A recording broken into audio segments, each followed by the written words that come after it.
कभी सोचा है आपने उस डर के बारे में जब मौत सामने खड़ी हो और आपको पता हो कि अब वापसी का कोई रास्ता नहीं है।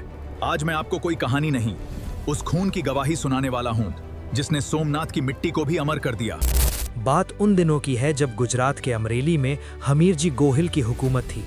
समंध्याला का ये शेर जब अपने 200 राजपूतों के साथ मारवाड़ की तरफ निकला तो उसे ये नहीं पता था कि नियति ने उसके लिए इतिहास के पन्नों पर कुछ और ही लिख रखा है। उधर दिल्ली की गद्दी पर बैठा मोहम्मद तुगलक, जिसने जफर खान को गुजरात का सूबेदार बनाया, एक ऐसा शैतान जिसकी नज़र सोमनाथ के उस मंदिर पर थी जो करोड़ों लोगों की धड़कन था। शिवरात्रि की वो काली रात जब जफर खान के सैनिकों ने श्रद्धालुओं के साथ जो वहशीपन दिखाया, वो सिर्फ एक हमला नहीं था, वो हिंदू समाज की अस्मिता पर प्रहार था। जब ये खबर हमीर जी तक पहुंची तो उनकी आंखों में जो प्रतिशोध की ज्वाला भड़की थी वो आज भी महसूस की जा सकती है। उन्होंने अपनी भाभी से बस एक ही बात कही, क्या सोमनाथ की रक्षा के लिए कोई राजपूत नहीं बचा? क्या विधर्मी महादेव पर आक्रमण करेंगे और हम खामोश रहेंगे? बस यही वो पल था जिसने एक महायुद्ध की नींव रख दी। दोस्तों, अगर आप मेरी तरह उन वीरों की दास्तान को जिंदा रखना चाहते हैं जिन्होंने इस मिट्टी के लिए अपनी जान दी, तो अभी इस चैनल को सब्सक्राइब कर लो। आपका एक क्लिक हमें वो इतिहास आप तक लाने की ताकत देता है जिसे शायद कोई और आपको नहीं बताएगा। तो अभी नीचे दिए गए सब्सक्राइब बटन को दबाएं और हमारी इस गौरवशाली यात्रा का हिस्सा बने।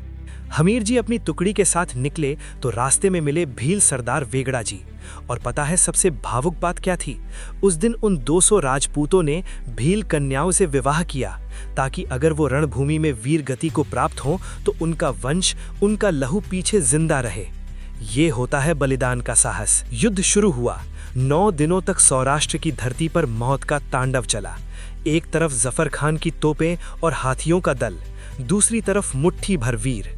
वेगड़ा जी जब शहीद हुए तो हमीर जी की तलवार पहले से 10 गुना ज्यादा तेजी से चलने लगी। सोमनाथ के मंदिर में आरती होती रही और बाहर हर हर महादेव का जयघोष आसमान को चीरता रहा।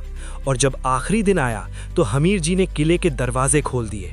वो जानते थे कि ये अंत है, लेकिन उस अंत में जो वीरता थी उसने दुश्मन के हौसले पस्त कर दिए। उनका शरीर छलनी था, लेकिन उनकी आत्मा झुकने को तैयार नहीं थी। विधर्मियों ने मंदिर तोड़ा, मूर्तियां खंडित की, मासूमों को तड़पाया। वो मंजर आज भी रूह कंपा देता है। लेकिन जफर खान ये भूल गया था कि वो सिर्फ पत्थर तोड़ सकता था, आस्था नहीं। हमीर जी की गर्भवती पत्नी ने उन हालातों में जंगलों में भटकते हुए उस वंश को बचाया जिसने आगे जाकर भावनगर की नींव रखी।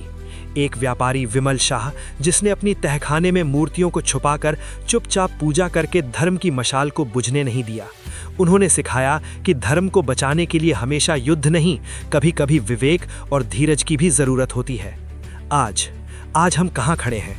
आज हम छोटी छोटी चीजों के लिए अपनी आस्था और अपने ज़मीर को बेच देते हैं। क्या हम वाकई उन वीरों के वारिस कहलाने लायक हैं जिन्होंने अपनी जान दे दी पर धर्म नहीं छोड़ा?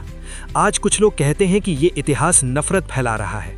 उनसे बस एक ही बात कहनी है, जो सच किताबों से मिटा दिया गया उसे याद दिलाना नफरत नहीं बल्कि अपने पूर्वजों का कर्ज चुकाना है। अगर सच इतना ही गलत होता तो सोमनाथ का मंदिर दोबारा खड़ा नहीं हो पाता।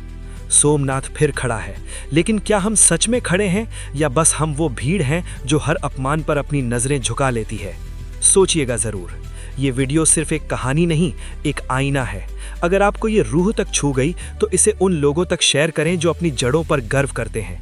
और हाँ, अगर आपने अब तक सब्सक्राइब नहीं किया है तो कर लीजिए, क्योंकि अभी ऐसी बहुत सी दास्तान है जो मुझे आपको सुनानी है। मिलते हैं अगली बार। अपना ख्याल रखें। जय हिंद, जय भारत।